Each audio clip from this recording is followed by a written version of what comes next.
Conception 1, Conception 2. Good morning. Uy, gusto ko lang i-reiterate the fact. Si C1 at si C2. C1 at C2.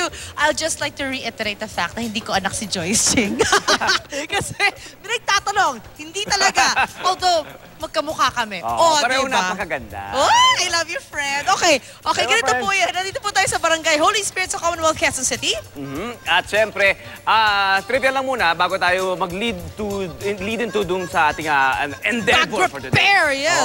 Alam niyo ba na ang populasyon ng Barangay Holy Spirit ay 80,000? That's right. At ang 60% nito ay kabataan. Kaya naman syempre dahil bago malapit na magpasukan, tayo ay may serbisyong totoo. That's right. At na-mention nga natin kanina, bag repairs. You can see ang mga lovely ladies natin dito talaga nagkatrabaho. Kanina pa po alas 5 na umaga nagre-repair na sila si Beng, si Nympha, si Inday, si Ana at saka si Jenny. Libreng bag repair. At syempre ang ating mga inyo, Kidikapuso, ang ating mga Kidikapuso ay mabibigyan ng libreng bag, bagong bag.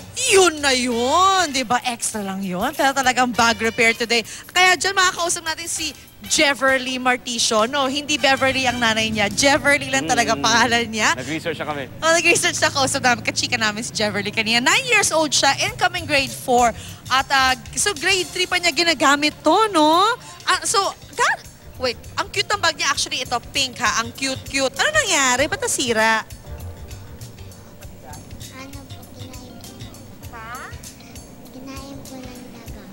Kinain ng daga yung bag niya. Tingnan mo naman, Naku, pag ganito ba, Ate Beng, may pag-asa pa ito ma-repair? Meron pong pag-asa. Okay, sige. Since may pag-asa tayo, i-repair nga natin to, Ate Beng. Thank you so much. Uy, Jeverly, okay lang, antayin mo lang yung bag mo, ha? Mare-repair natin yan. Ang cute-cute, pink. Bagay sa'yo. Bagay sa'yo. So nangyari kasi, di ba, yung mga bags ng ating mga kabataan dito, maaari mong i-entrega sa ating mga mananahing magagaling tapos sila magtatahi ng libreng-libre, di ba? Ito ngayon yung pakita natin, ha? Ito ngayon yung ating mga bags na ipamimigay. Look at that, di ba? Bagay. Iba-iba yan, ano? Meron syempre maraming mga bags para sa mga kababaihan. Meron din sa mga kalalakihan. Ito, oo nga. diba? Pwede ito, Uy, teka, ito nga nakita ko, nahabol ko bigla. Hinahabol ko talaga si Jaira. Jaira, di ba, ikaw ay 7 years old. Alam niyo ba, incoming grade 2 po siya. Actually, grade 2 ba? Grade 3. Grade 3 kasi ang cute niya, lit-lit niya, di mo akalain, no? Pero, kailan mo siya ginamit nung una? Grade 1.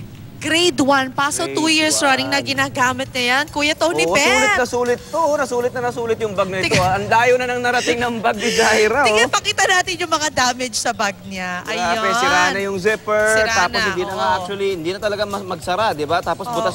Tapos yung mga, saka malutong na yung material. Oo, pag feeling ko pag ganyan, alam mo, Tony Pet, parang hindi ko alam kung marirepair pa yan. That's why, meron siyang bagong bag. Yay! Anong feeling mo ngayon may bagong bag ka?